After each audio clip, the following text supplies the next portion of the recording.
Everyone loves getting a new home. The thrill and excitement of finally getting that new house that you've always dreamed of is something that everyone gets excited about. However, sometimes this new home or property has some extras that become a complete surprise or shock. Join us as we take a look at the 5 creepiest things found by new homeowners, Part 2. Before we begin, make sure you hit that subscribe button to get notified every day for more amazing content. With that being said, let's begin. Number 5. Wall of Snakes. If you're scared of snakes, this one will surely make you squirm. In 2009, Ben and Amber Sessions found a $180,000 house in the American countryside that they thought was a real bargain. The 5-bedroom house was sitting on a pastoral acreage in Rexburg, Idaho, and looked to be the perfect home.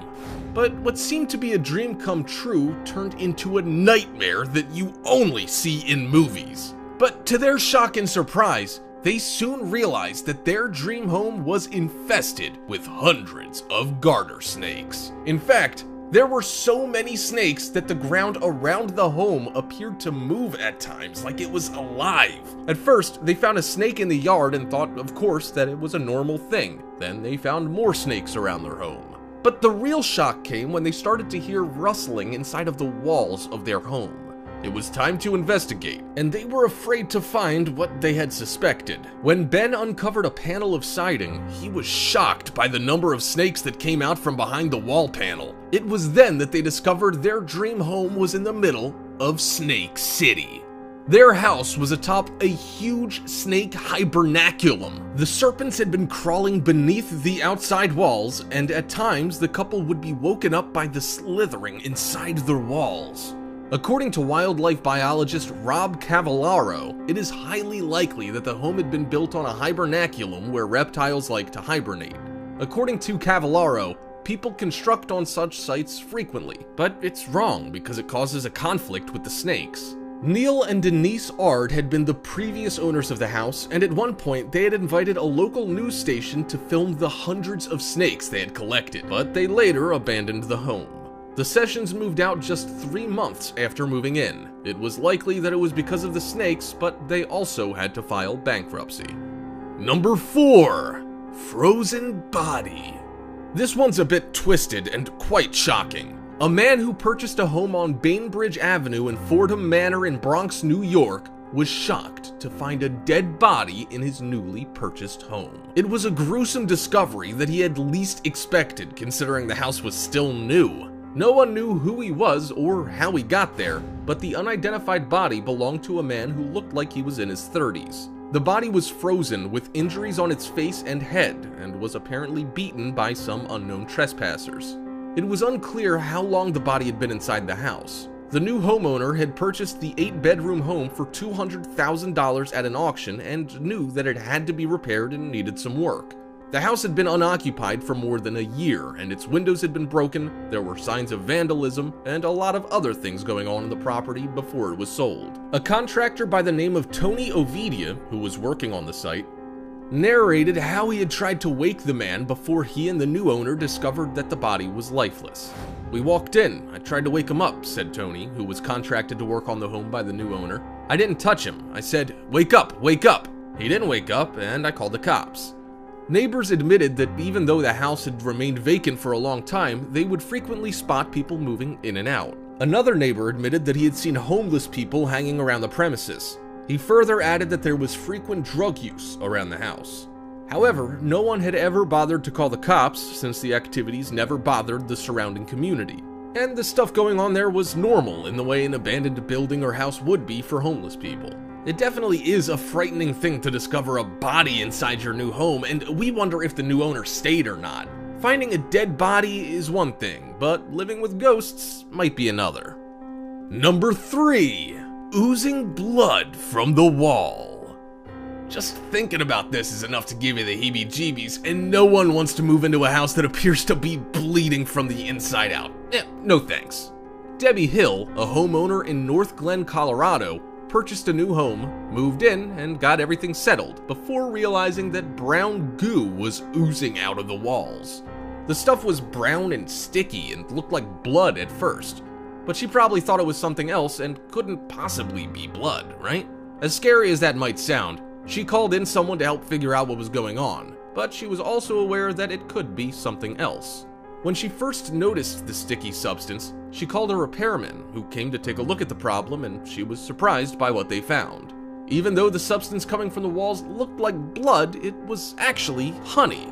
According to the repairman that she called to take a look, to his and the owner's surprise, he had found a giant hive colony of 50 to 60,000 bees in the wall. And during the summer heat, the honey that they were collecting started to melt and pour out through the walls, making it look like the walls were oozing blood. Of course, it's much better to find honey coming from the wall and not blood, but it's still a frightening experience. However, it now meant that cleaning the walls was going to take too much time and effort. In fact, it was next to impossible to remove the honey from the walls, and the walls were likely torn down and completely replaced. As we previously mentioned, Debbie had a hunch that whatever was coming from the walls might also be something else. The discovery didn't fully come as a surprise, as Debbie had heard similar stories before purchasing the home of the same problem. She had been informed about how the previous owners had to exterminate a beehive that had been hidden in the walls. Apparently, the bees didn't like this and decided to move right back in. Number 2. A toxic hidden room. Jason and Carrie Brown were excited when they discovered a house that was in foreclosure for $75,000 in a comfortable town in the foothills of the Appalachian Mountains. That was back in August of 2005, and they thought the 2-bath fixer-upper was a great bargain. Little did they know, that 5-bedroom house on Witten Street in Greenville was gonna be a nightmare, considering they had a 2-year-old daughter that they, of course, needed to protect. After purchasing the home, they began renovations. But as Carrie, the mother of the small child, was moving bookcases in one of the bedrooms, she discovered a passageway that led into a hidden room. Inside the strange room, she found a chilling note from the previous owner. In the note, titled, "You Found It," the previous homeowner revealed that the house had a severe mold problem that made the children sick and forced the family to move out. According to George Leventis, the note's author, the house had been severely infested by mold when he lived there, and one of his kids had gotten sick to the point where she could not breathe. Just 4 months after moving into the house, George and his wife Tricia noticed that their daughters were getting sick and their conditions were worsening. Leventis further revealed that since he didn't have enough money and he didn't want to take the matter to court, he decided to stop paying the mortgage and moved out. But he was kind enough to leave a note for the new owners. Leventis admitted that he discovered the secret room during the short time in the house, and he was not sure who built it, but he thought it was a great hiding place. The Browns moved out and went back to rent an apartment, but they sued all those who had been involved in selling them the toxic-ridden house. Number 1. Bomb in the house.